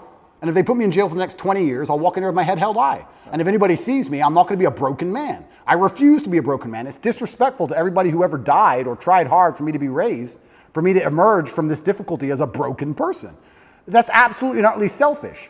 When a man sits and says to me he's broken or he's depressed or he's sad, etc., that's selfishness. You have shit to do. Yeah. And you have people to be respectful to, including people who are no longer here. I don't have time. They could put me in solitary confinement for 20 years, and when I walk out of there, and the first podcast I do, I refuse to be called broken. I refuse. And that's because I feel like I had a duty to my ancestors, and now I feel like I have a duty to my ancestors and a duty to God. So I've always felt that. And I assume you feel like you're fulfilling your duty, that your father would be proud of you? I absolutely believe he'd be extremely proud of me. I think I'm doing the best I can possibly do. And there's something that people say, you tried your best. And that's true. But a lot of people overuse it. People say, oh, well, you didn't get it, but you tried your best. 99% of the time, they didn't try their best. People don't actually try very hard for things anymore. I am truly, genuinely trying my best. I don't waste a minute of my day. Before this podcast, as I set up cameras, I'm working. I don't waste a minute of my day. I do not miss a training session. I do not miss an email. I do not make mistakes. I'm on it.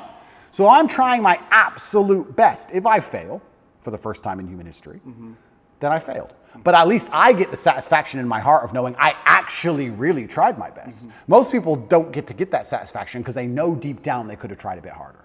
Whereas if I end up in jail, I'll be like, Andrew, you did everything you could have done. So that gives you a level of peace. I did my best. My ancestors are proud of me. God is proud of me. I did my absolute best. I couldn't have possibly done better. And I got hit with a lucky punch, and that's life. And all I can do is just smile regardless. Are your oration skills, is that an art, do you think? I think that if you don't have the ability to make other people understand exactly what you think, that you're going to struggle. But is it an art? Like when I watched you with PBD and you got in these zones, and you do it all the time. I mean, you're doing it right now. You get in these zones where it's just like you're just flowing. I mean, it's almost, you could say it's a God state, right? It's a flow state, and it must feel really good. It does. Yeah, like It feels good that you never run out of things to say, and it feels good that I already have 10 things I want to say lined up before I say the first ones. And you know how to say them perfectly, and your voice is clear and resonant, and you're embodied in it. It's a skill. It's a skill. Well, but it's almost like an art, because I was watching you and I was thinking, this is like watching, Charlie Parker play the sax or Michael Jordan play basketball. I mean, you really, and people might say, oh, those are exaggerations, but I don't think so. I don't know that I've seen somebody who's able to do what you do. But that's emotional.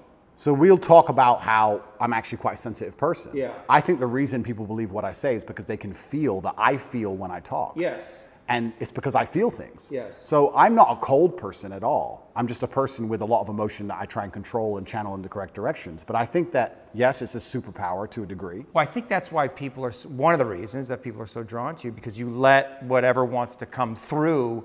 And it's also why so many people hate me. Yeah, of course. Yeah. Because there's no light without dark. Yeah. There's there's no joy without pain. You can't have a rainbow without little rain. That's how it goes. So I think that it's definitely a superpower for life. It's something I'd encourage every man to learn how to do. Yeah. It's certainly something worth practicing. It's the reason I don't learn another language, because I haven't mastered English yet. Right. So I refuse to learn another language. I can't imagine me and my personality and Andrew Tate stuttering in Spanish. It just be like, what is this garbage? Yeah. So I don't have time. Yeah. So Yeah. I will only speak English for the rest of my human years. That's it, because I have not learned every word in the dictionary yet. Yeah. But yeah, I guess to a degree it's a superpower. It's extremely beneficial in all aspects of life, especially relationships. I'm not going to lie. I don't argue with women very often, because any woman who respects me and listens to me, I can very quickly and compendiously explain exactly why I'm correct. It's maybe the most powerful skill. The most powerful thing about it is there's two levels to it. One, making people understand exactly what you think. Yes. And the second one is making them think what you think. Right. And if you can do the second one, Do you like to make people think what you think? Do you because you have a lot of influence. yeah. And that's got to feel good. You're influencing people. You have this worldview. It's a powerful worldview. It's got all these things, and so you want to influence other people in some way to adopt that. I think that charity, even of itself, I think charity is probably one of the most selfish things you can do, which most people say, I'm giving money. I give $25 million a year. There's a website, tatepledge.com, you can see it. And I feed children all across war-torn countries, mainly in the Islamic world and in Africa. Am I doing that for the children? Yes. But I also feel great.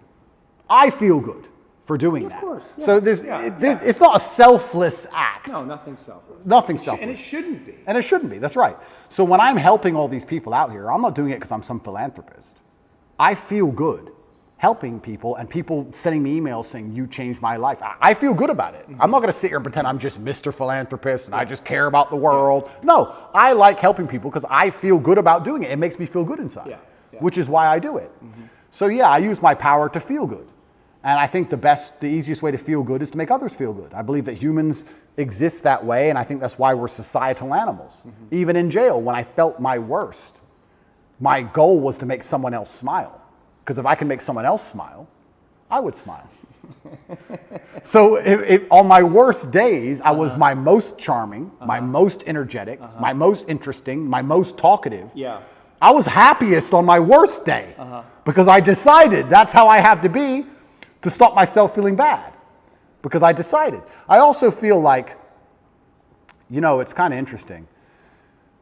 No one's emotionless, and I certainly feel things. And I'm going to come up with a theory, which you're going to call complete garbage, because I am not qualified, but this is my theory. Yeah, go for it. I believe that emotional energy is a lot like a bucket of water. You have all this emotional energy, right? You have a bucket of water.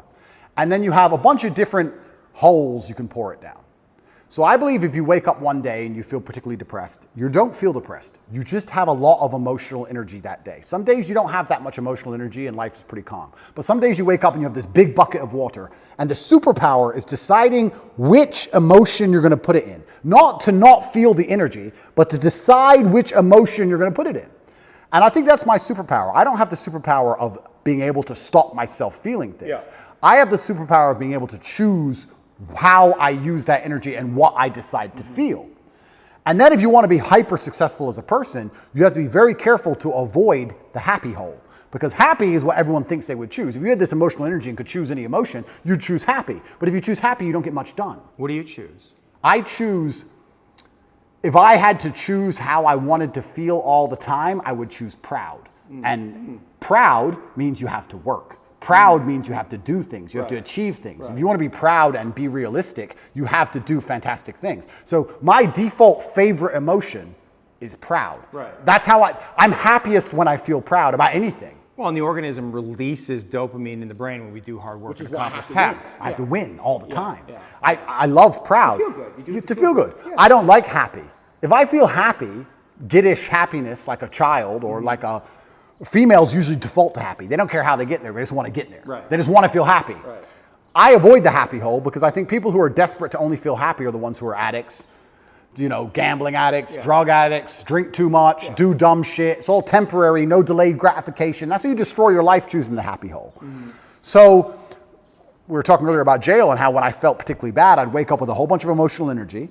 It's unchanneled. It's a bit wild. So I guess that can be perceived as sad you're out of or your depressed. routine, You're out of too. your routine. So I would sit and go, okay, I have all this emotional energy today. Where am I going to put it? And I'd put it in a place where perhaps on that day I might feel happy, or perhaps I'd choose something else, but I would try my very best to take all the energy and put it into a place where feeling that emotion was the most competitive emotion, or was the perfect emotion for me to be as competitive as possible in that particular scenario. So yeah, on days where I woke up and I felt a little bit sad, I'd be like, okay, I'm going to turn the charm on today. I'm going to make everybody laugh. Right. And by the end of the day, I felt fantastic. Do you think God wants to break you? If God wants to break me, he's going to do it. Because we said, wants- right, the yeah, hero's maybe he journey, wants there to. must be death and rebirth. So what, like something, you have to be broken. At some point, you must be broken. You can't fulfill your mission without being broken. And whatever that is, it has to terrify you. But can't I be semi-broken or semi-close to broken and back from the edge? Death and rebirth. That's the archetype, right? And what does that require? It means going into the cave and facing your dragon, which is your deepest fear, and feeling like it's going to kill you, and then entering into the void of nothingness, and then coming out the other side, reborn. And in that place where you're reborn, you're going to know things that you did not know sitting right here. And you're going to have a much bigger perspective, right? I mean, you agree with that template, right? I agree with it, but I feel like I can just, I don't feel like Get around that? Not get around it, but I don't ever have to fully die. Like I can just come close enough times. Like I'm not going to underplay. No, of course. But I'm not going to underplay how significantly difficult my jail experience was. Yeah, because you and do also- talk about like how tough you were, you managed it, and I guess and which is I believe that I'm not, but there had to be moments where you're just like It was terrible. despair No, it was absolutely terrible. or fear or like But this is very interesting into your death and rebirth point, Yeah. because when it felt completely terrible, I do have the emotional control to not feel that. But I decided to let myself feel it because I felt like I wouldn't learn as much if I right. turned my brain off. That's right. So I've talked on PBD about Tristan. Tristan and I have the same superpower. Tristan didn't care about jail. He didn't care. He didn't, or he acted like Maybe he that's didn't just care. his own cope. He acted like he didn't Yeah. care. But that was his coping mechanism. Sure. Don't care about jail. I decided, no, I'm going to care. I'm going to feel everything. I'm going to allow myself to feel these negative emotions because I feel like I will learn more. I could have done what Tristan did. I could have woke up and said, one day or later they'll let me out. Still rich, give a fuck. Right. Could have done that. I didn't do that. And jail, that's why he sleeps. That's why I have nightmares. Because I don't believe his jail experience was that traumatic because he turned his brain off to it. And that is a superpower. Yes. And I do have that power. If I went to war, I could go to war and watch all my friends be blown to pieces and still fight. Yeah. I would still be capable. I can turn my brain off if I have to, but I decided not to because I felt that feeling things would teach me more, which is why I'm kind of arguing your point about death and rebirth, because I feel like I don't have to fully break. I just have to get close enough to the edge to learn something and come back. why not break? Because if I break, then there's too Well, you much. know, My there's no empire then, might there's no fall. then. You don't know. Well, That's the exactly. thing. You don't know. I don't know. And that's scary. It is scary. Yeah. So why would I? That's why you don't want to break. 'cause Completely. It's scary. I don't want to lose what I have. Yeah. Mentally, But that physically, well, financially. Yeah, but that attachment, what would God say to that attachment? I don't want to lose what I have. But okay, I don't want to lose what I have because I also have a responsibility for others. Let me tell you something. If my mind broke and I couldn't come back from that, What's more important, your family or God? does God want me to break? I don't know. You asked. You asked the question. And if he does, I will break. Right. Right? Well, but you won't have a choice. I won't have a choice. But jail itself was terrible. Like we're talking about vulnerability. I can sit and explain all the things I struggle with in jail. It was absolutely terrible. And I think a lot of people who are watching this, I think they need to keep in mind I wasn't in jail. I was in Romanian jail. What's the difference? Well, it's the poorest country in Europe, and it was built during communism, Right. and it's basically designed to torture you. Cockroaches, yeah. Yeah, I mean, it's not like jail, like we imagine jail. I don't want to insult the Romanian justice system, and I don't want to insult any Romanians. I'm still within the confines of Romania, but I think most people at home understand what I'm talking about. I didn't have yard time. I didn't have any friends. I was in a room for 93 days. I did not leave that room unless I was being dragged to court in a language I didn't understand to be sent back to the room. Yeah, it was hard. I did a 4-day vision quest, 4 days, 4 nights, no food or water out in the mountains, like in a restricted area, like just like a prison cell. And that took me to my edge. So I can't even imagine And yeah, 93 days. Yeah, I mean, it's terrible. And you don't know how long you're going to be in there for. Yeah. And you have no control over anything. And you don't sleep very well. People think you just sleep it off, but you can't. The jail is very loud. There's a lot of distressed people in there, a lot of the upset energy of people. the place. The energy is sad. Yeah, it's a bad place to be. But I knew that my only option was to deal with it. So I knew that not handling it wasn't an option. So if not handling it's not an option, the only option left is handling it. So you just have to find the best way to do it. Yeah. And I certainly allowed myself to feel a lot of emotions in there that I could have probably blocked out so that I could learn as many lessons as possible. And I've learned a lot of things. But I would say that, I mean, all in all, I understood as a man, you need to have a strong body so you're not attacked by anyone else, and a strong mind so you don't attack yourself. And I think jail in many ways is just pressurized life. And if you feel a little bit angry outside of jail, you'll be very angry in jail. It's pressurized life, and you can't distract yourself with anything. Mm-hmm. Most people, if you feel angry right now, you're like, oh, that pissed me off. And then you get on your phone and talk to someone else about something else, and you distract yourself. But you're left alone with your thoughts, and you can't distract yourself. And God decided to put me in there to learn some things. And I think it just confirmed a bunch of things I already knew.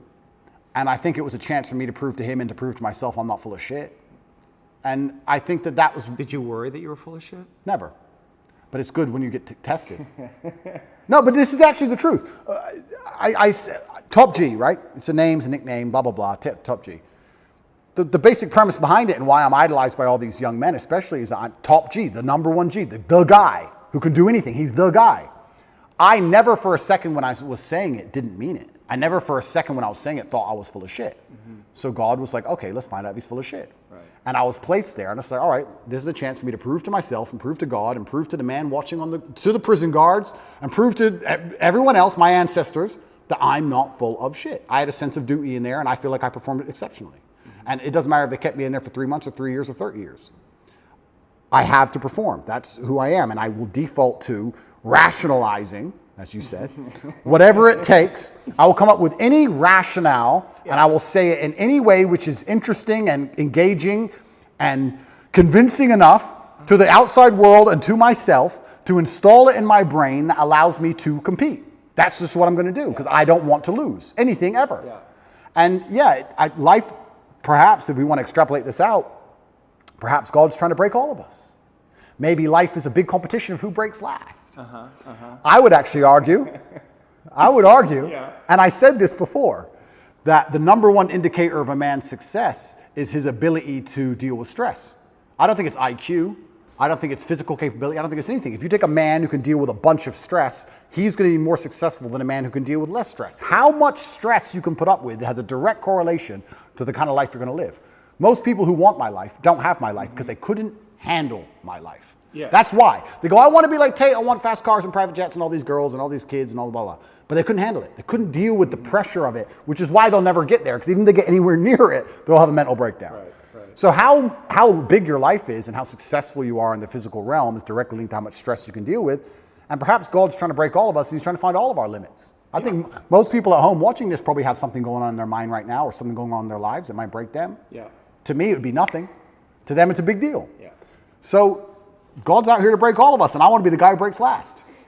Well, maybe he's trying to make us stronger, give us tests to help us evolve, to help us grow, to help us know him more. Absolutely. So let's assume that's what God is doing. Mm-hmm. To a degree, he's trying to see where all of us would break. You have two responses to that. You can either be intimidated by the fact that God is out there trying to make your life difficult, or you can be excited by the idea of it and saying, this is my chance to prove myself to God. Right. Which is what I was saying earlier on in the very beginning of our podcast, why I've adopted the mindset where struggle is semi-exciting to me. Yeah. God is out here trying to ask me questions or put me through scenarios where I get to prove myself to him, and perhaps that's why all the bad things happen. Maybe that's why that girl left you. Maybe that's why he made you love her so much, so that she could break your heart and fuck your best friend on purpose, so that to see how close you could come to breaking. Maybe that's what it's all about. Maybe that's the fun of it. The mantra that I use is, yes, thank you. Whatever comes, yes, thank you. And yes is an acceptance to God, and thank you is gratitude for what's happening. And that mindset is a kind of surrender to God's will. Yeah. Do you struggle between, your will is very strong. Yeah. And I can feel the place where you like to impose your will in the world. Yeah. So your will versus God's will. Well, he'll win. Are you in a fight with God on some level, like not literally, but unconsciously, between His will and your will? No, I think I am doing His will. I think I am doing His will, which is what it takes to be truly successful in the world. I do believe that the moral arc of the universe does bend towards truth. And that's not my saying. I think that's Martin Luther King's. But I think that it bends towards truth and justice in the end. I think that the battles we are currently fighting in society, which look hopeless, in the end can be won.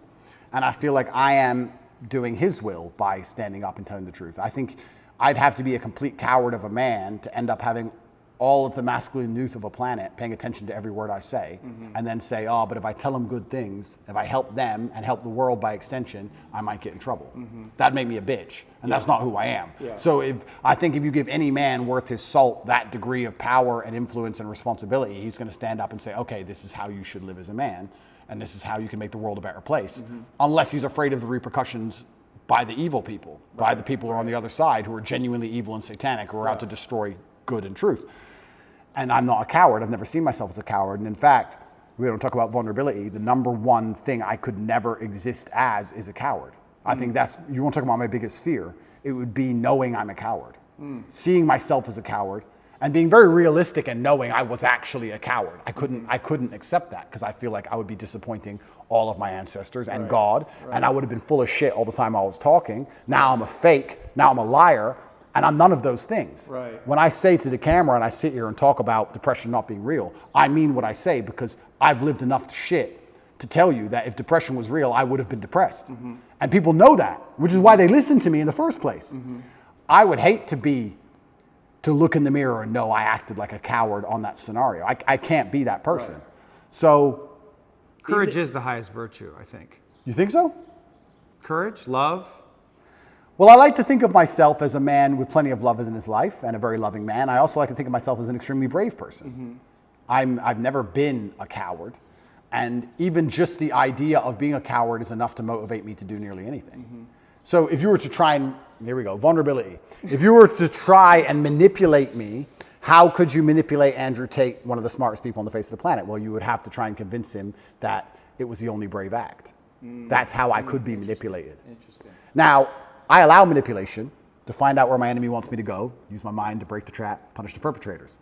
I will allow them to manipulate me, and at the end of their attempt, I will decide whether I agree with their attempt or I destroy their attempt. But that would give you the best possible chance. And I give you a perfect example of it. COVID, when on day one, when everyone got locked in their houses and they were talking about Italian hospitals being full and people were dying on the street in China, when everyone believed because it was brand new, day one, me and Tristan decided to fly to Sweden and just run around in nightclubs because it's the only open country. Did we do that because we have medical expertise? Did we do that because we were guaranteed to not get sick? Did we do that because we knew something other people didn't? No, it was the brave choice. The brave choice is to go do something reckless. We might all die. Let's die in a nightclub in Sweden instead of dying in our house. So we always have chosen and defaulted to the brave choice. And part of me, maybe when we talk about excitement, I love when God or life or the universe or whatever you want to call it gives me a chance to be brave. I love when he gives me an opportunity.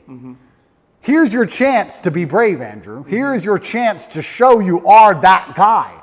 Here's your chance to have another story where everyone else would have failed, you would have succeeded. Here is your chance to win. I love that because, you know, it's easy to fly around on private jets and stay in 5-star hotels with a bunch of beautiful women and drive Bugattis around. Cool. But where's the point where I get to actually prove I mean every word I say? So God gave it to me. So yes, thank you. I agree. We agree. Thank you. And if God decides I have to go back, then the best mental model I can have is not, The Romanian system of justice is unfair. It's corrupt. I got too big. The Matrix got me. No, the best mental model is God wants me to learn something here. And he's going to teach me that through suffering. He's going to make this difficult, and he's going to make me feel pain, and he's going to make this as hard as he decides it needs to be, so that I can sit here and learn things. So I'm going to go and sit with my cockroach friends, and I'm going to learn. I already learned things. I can tell you a bunch of things I learned.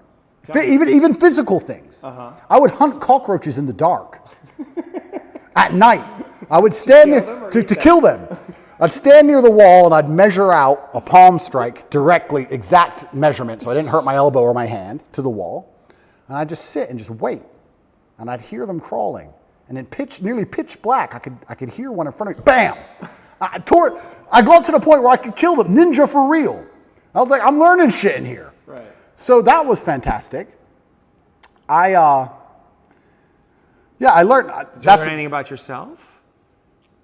This is again New information. That's all. I mean, you must have, right? I mean, you had a new experience, so there must be new information. I mean, you got tested, right? You're in jail, for fuck's sakes. Like, something must have popped into your mind. There must have been some revelation, some edge that you came to. It had to be, no? I'm exactly who I thought I was. I am 0% full of shit.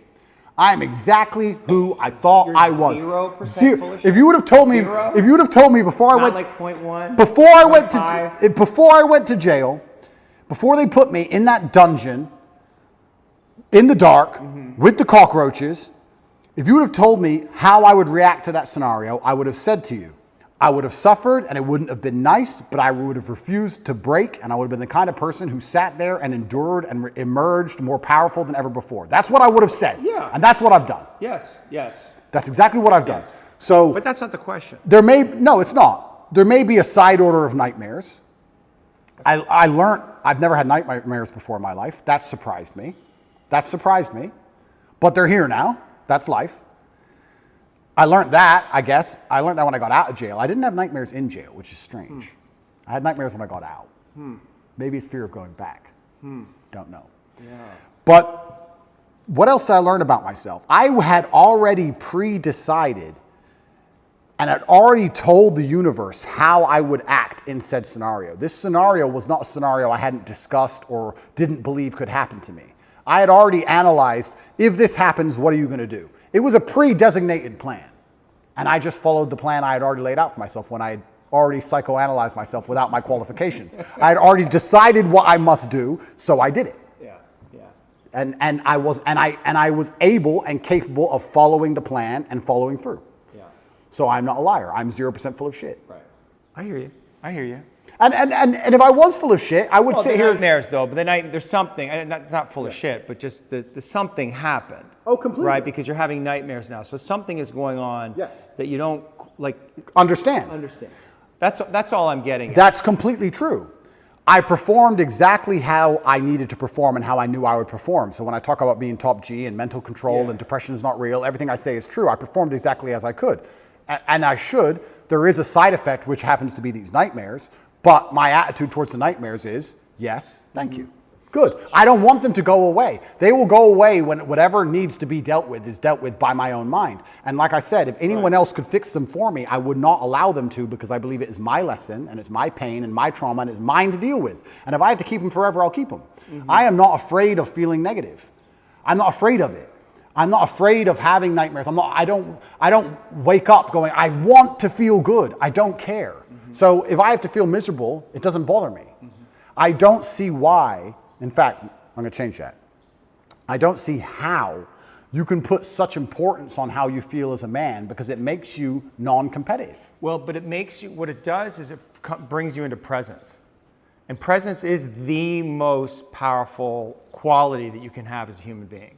And if you are not in touch with your feelings, if you disown them or you rationalize them in some way, you're not fully present. Completely agree. Right? So the reason we want to connect with the places we have fear or pain or sadness, right, or anger, whatever it is, it's not to feel it and let ourselves be a slave to it. It's just to let it come into our conscious awareness, to know what it is. There's information there. It's data, right? And if we can be present with all that we feel, right, we're much more powerful beings Now, it's super interesting you said that because you're right. Because I wouldn't consider myself a present person. I am always thinking about what must be done.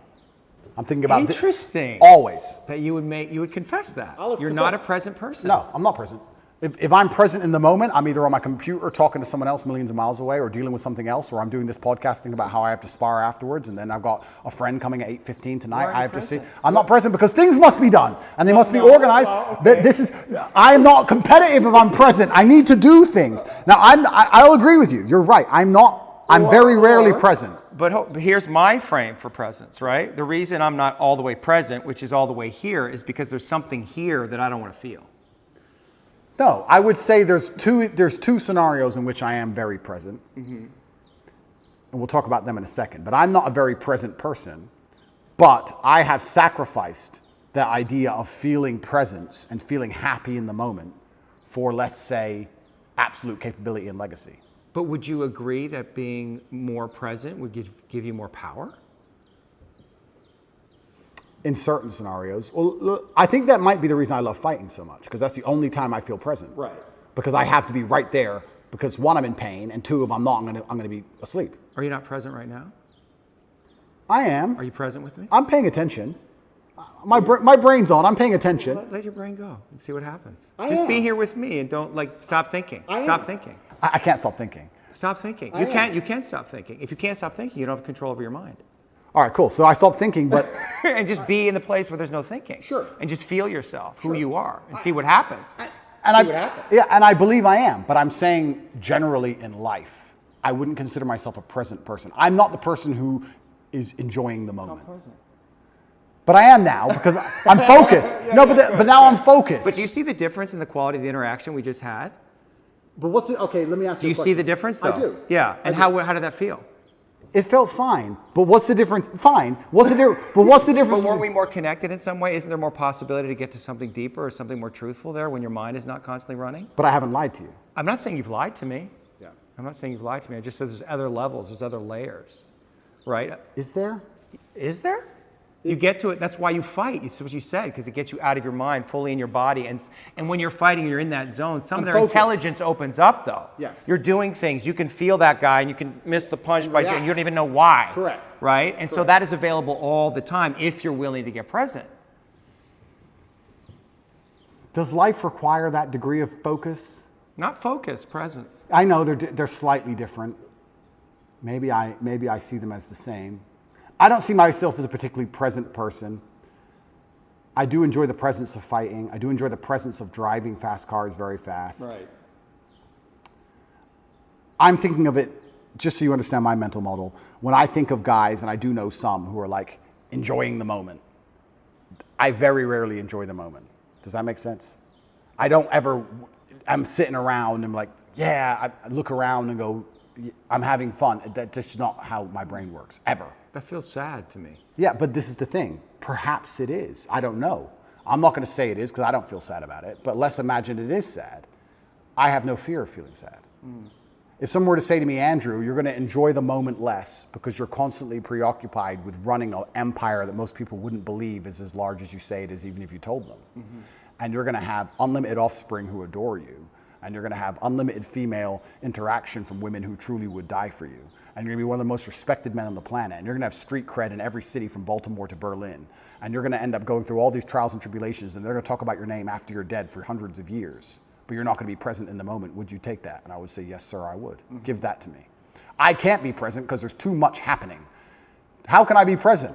How can I be present with hundreds of millions of dollars and DCOT trying to put me in jail? And how can I be present? I've got things happening in my brain. I can't be present. I've got things to deal with. I've got problems. So I've sacrificed presence. But maybe you have a mental model that says I can't be all the way present and do all of those things. And maybe that model is incorrect. Well, presence is if you're truly present, then you're not worried about anything outside of the moment you're in. Not necessarily. How does that work? I'm interested. Yeah, I mean, because the presence, right? You can let your consciousness go out, right? And you can be aware of everything, right? I'm perspicacious is one of my favorite words. I am aware of what's happening. Yeah. I'm just not particularly interested in it. So I will sit at a table where everyone's having a conversation, and I'll sit on my laptop, and I'll chime up once every hour. I hear every word. I've analyzed every word. I know who's right. I know who's wrong. I know what I could have said. I know whose brain I could have changed, what mind I could have affected. I've already considered if it's worth doing, but I'd rather do my work, and I'll ignore it all until I pop up and say 3 words and control the entire conversation and go back to my laptop. Yeah. I'm aware of everything. I'm just not particularly present because I feel like I've built a life which is so large that it's hard for me to be present in the moment. I'm present with my children for an hour or 2, and then it's like, okay, back to work. Right. So, Was your father present with you? no. But I don't think. But then this again. I'm just saying, as a psychotherapist, when somebody said that, you said that he wasn't present with you. That must have been. That didn't bother me at all. It didn't bother you? No. He had things to do. He's a full-grown man. I mean, we could talk about the haircut tweet, but I didn't understand, your history that you were raised by a single mother. Your father wasn't around. Yeah. So you see him once a year. About that, yeah. When we lived in America up to the age of 11, I saw him more often, once or twice a month maybe, and then When did they split? I was 10 when they left. But I always understood he's very busy and has a lot to do. So I never. Can you see how the boy might interpret that as my father doesn't care about me? No. You can see how, I understand you sitting here right now, but you understand like a little boy I think a little boy. might think, where's daddy? I want daddy. I'm here alone with mom. And he might be right because some fathers may not care. But my father did care. Right. He was just very busy. But it must have been confusing for you. No. Not for the little boy? No. Like bring I'm being honest. I'm being honest. It wasn't. okay. I never or you cut off, or those feelings were so painful, overwhelming, you cut off from them so quickly and then created this mindset to deal with. I never for a second felt like he didn't care about me, ever. I never felt that. It didn't cross my mind. Consciously. Consciously. But is it possible that unconsciously you might have a different belief? And that on some level, some of what you're doing in the world is motivated by that, like wanting to win the love of your father? I think that is semi-true, but I'll tell you, I think that's fine. No. Fine. That's semi-true. Judgment. That's semi-true because I believe I have a duty to my ancestors. I don't think it's coming from a place of I'm broken trying to fix myself. I think I have the last name Tate. It was bestowed upon me, and I have responsibilities to live up to the last name Tate. Yeah. I do believe I have a duty to my ancestors. So is that trying to win the love of my father? Perhaps. I never felt unloved by my father, ever. In fact, I would argue I had the best father on earth. I never felt like I was owed all of his time. It was very clear to me at a young age that he's extremely busy and extremely important, and that I can earn his time, or that I can't have as much of it as I want. You have to earn his time? Yeah, absolutely. Yeah. A son should have to earn his father's time? Yeah, why not? Because he's a boy. True. And the father's love should be, at least for a boy, unconditional in some way. Love and time are not necessarily the same thing. Okay. If I told my father, I want to play chess, I want you to teach me chess, he could find 2 hours. If I said to Dad, I want to play video games or let's watch TV together, he'd say, no, son, I have things to do. Right. So to a degree, I'd earn his time. Yeah. His time was valuable and it could not be wasted.